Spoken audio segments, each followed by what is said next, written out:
번째 질문. 이 질문에 여러분들은 뭐라고 대답하시겠습니까? 사실 여러분들에게만 질문하기 전에 저도 제 자신에게 질문을 던져봤습니다. 이런 대답이 나올 거라고는 저는 생각을 못했습니다. 당연히 저도 상상도 못했죠.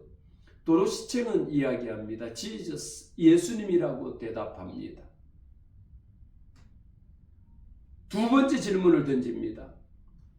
믿음이 인생이나 경력이나 성격에 도움이 되었다라고 생각하느냐라고 질문을 드렸습니다. 마찬가지로 여러분들에게도 질문을 드립니다.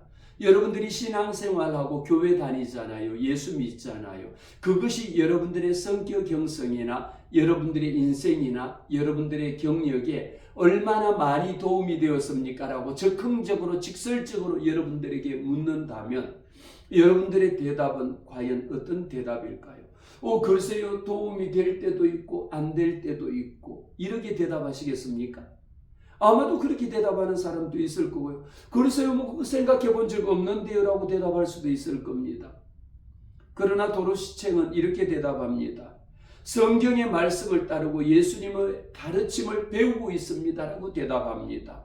나를 더 나은 사람으로 만들기 위해서 굴복하는 법을 배우고 있습니다. 이 말씀이 무엇일까요? 그의 대답, 물론 질문하는 사람도 이런 질문을 한다라는 것도 너무도 놀랍고요. 대답하고 있는 챙의 대답도 아주 짧은 한 문장의 대답입니다만 우리가 신학적으로나 신앙적으로나 심리학적으로도 굉장히 유익한 대답입니다.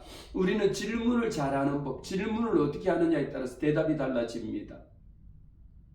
이 질문 이대로 여러분들에게 질문을 제가 드렸을 때에 믿음이라고 하는 것이 여러분의 인생에 얼마나 많은 도움이 되었습니까? 여러분들은 하나님의 성경 말씀을 배우고 예수님의 가르침을 배우고 있습니다. 그것이 내게 지금 하나님의 말씀에 순종하고 굴복하는 것을 배우고 있습니다라는 이런 대답을 할 수 있을까요? 솔직히 저도 목사지만요. 저도 우리 젊은 청년들에게 심리학 강의하고 자존감, 열등감 강의하면서 이런 질문을 했지만 그것이 믿음에서 나는 하나님의 말씀 가운데에 성경 말씀을 배우고 있고 그것이 내게 힘이 됩니다라고 고백할 때는 잘 없었던 것 같아요. 세 번째 질문을 던집니다. 그러면 지금 챙이 믿는 그런 믿음을 가지려면 어떻게 해야 됩니까? 라고 질문을 했습니다. 여러분 그런 믿음 가지려면 만일 여러분들처럼 지금 말씀하시는 그런 믿음을 가지려면 어떻게 하면 됩니까? 라고 이야기하면 여러분들은 누구를 소개해 줄 것입니까? 챙은 이야기합니다. 동네 교회에 꼭 가서 성경을 읽으세요 라고 대답합니다. 너무도 심플하잖아요. 큰 교회도 아니고 동네 교회에 꼭 가라는 거예요. 두 가지죠. 동네 교회에 꼭 가세요. 어떤 교회든지 꼭 가세요. 그리고 또 한 가지 뭡니까? 성경 말씀, 하나님의 말씀을 꼭 읽어라. 뭔가를 시작하려고 하면 지금 바로 시작하세요라고 이 이야기를 해줍니다. 우리 한국에서는 어떤 문화가 있습니까? 작은 교회가 다니는 것을 굉장히 부끄럽게 여긴다든지 수치스럽게 여기는 사람들도 있고요. 개척교회 간다라는 것은 쑥스러워서 나오지도 못합니다. 오히려 큰 교회 간다라는 것을 자기 스펙으로 생각하고 자기의 자랑으로 생각합니다. 그러나 정작 대형교회, 메머드 교회 다니는 분들이 거기에 얼마나 헌신봉사 충성하느냐? 그렇지 않습니다. 정말 무당, 어떤 거기에 다 이름도 두지 않으면 소속도 올리지도 않으면서 그냥 주일 예배 한번 갔다 온 것으로 자기는 예배 드렸다. 종교 행위에 불과한 것이죠. 이런 사람들이 얼마나 많이 있는지 모릅니다. 챙은 말합니다. 동네 교회에 꼭 가고 성경 말씀을 읽으세요. 우리는 하나님의 말씀을 안 읽잖아요. 저는 이야기합니다. 우리는 성경을 차에 싣고는 다닐지언정 읽지는 않습니다. 성경을 요즘은 가져오지도 않습니다. 예배 가도 PPT로 하나님의 말씀 성경 다 띄워주잖아요. 읽지도 않습니다. 성경 찾지도 않습니다. 보지도 않습니다. 하나님의 말씀 꼭 읽으시기를 바랍니다. 네 번째 질문을 던집니다.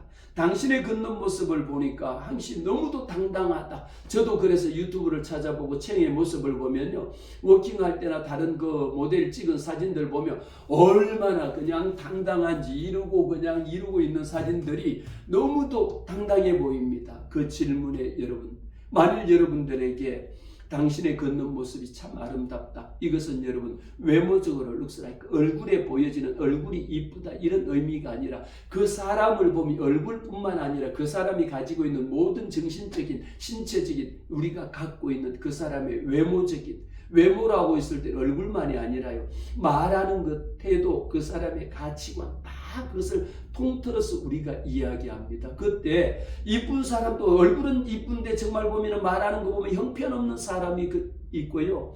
또 보면 얼굴은 우리가 생각하는 것이 아닌데 그 사람의 행동이나 태도나 가치관이라 보면 너무도 아름다운 사람을 많이 봅니다. 도로시가 바로 그런 사람입니다. 당신의 걷는 모습이 참 당당하다. 뭐라고 대답했을까요? 아이 무슨 말씀 그런 말씀 안 했습니다. 고맙다라고 이야기했습니다. 만일 다른 사람이 여러분들 칭찬하면 고맙습니다라고 이야기하세요. 얼마나 마음속에 자기 긍정을 갖고 있는 사람이다라고 하는 표현이 있죠. 고맙습니다. 여러분들 칭찬하면요.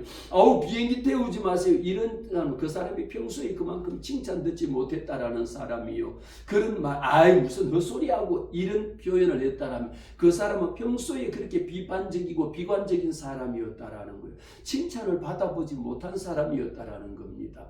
우리는 챙처럼 고맙다. 그 다음에 더 놀라운 말씀. 나는 기독교인이다. 나는 예수 믿는다. 그래서 내 안에 믿음이 있다. 이런 고백이 어디 있겠습니까? 저도 이 기사를 보면서 저도 부끄러웠던 거예요. 저도 이 말씀, 이 기사를 보면서 고맙다. 나는 고맙다까지는 하는데 나는 예수 믿습니다. 나는 기독교인입니다. 나는 믿음이 있습니다. 이런 표현은 하지 않았습니다. 저는 오늘부터 더 당당해지기로 했습니다. 이전에 누가 묻으면 나는 기독교인입니다. 나는 예수 믿습니다. 나는 목사입니다. 나는 집사입니다. 나는 장로입니다라는 것을 당당하게 내세울 것이다라는 것이죠. 마지막 5번째 질문을 합니다. 뭐라고 질문을 했을까요?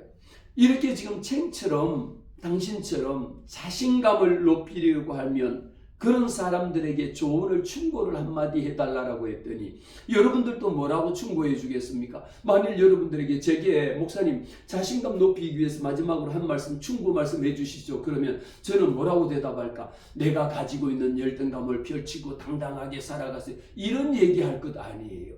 챙의 대답은요 교과서입니다. 믿음의 교과서입니다. 너무도 감동이에요. 5번째 질문에 대해서 믿음이다. 믿음을 두고 치유하라. 얼마나 놀라운 감동입니까?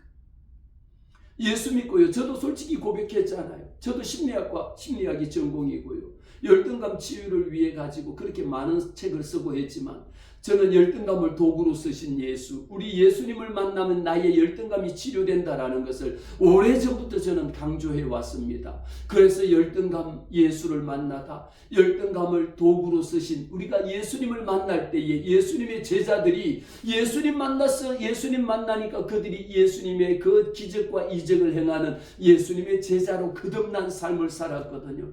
저는 오늘 이 말씀을 보면서 저와 여러분이 이제는 당당하게 예수 믿습니다. 믿음을 갖고 치유하세요. 여러분들의 자존감 낮은 거요. 자존감 수업이라는 거, 자존감 업그레이드 올리기 위해서 별 방법을 다 쓴다 할지라도 예수 안에 자존감이 있는 거요. 예수 믿으면 당당해지는 거요. 예수 믿으면 내 자존감이 올라가지는 거 다른 방법이 아닙니다. 상담이 아닙니다. 심리학이 아닙니다. 온갖 게 아닙니다. 하나님 앞에 나와서 나는 예수 믿습니다. 예수님이 내 안에 계시다라고 하는 것을 확신하고 여러분들이 전파할 때에 챙처럼 당당하게 예수의 이름을 높이는 그런 자들이 되실 줄 믿습니다. 화이팅!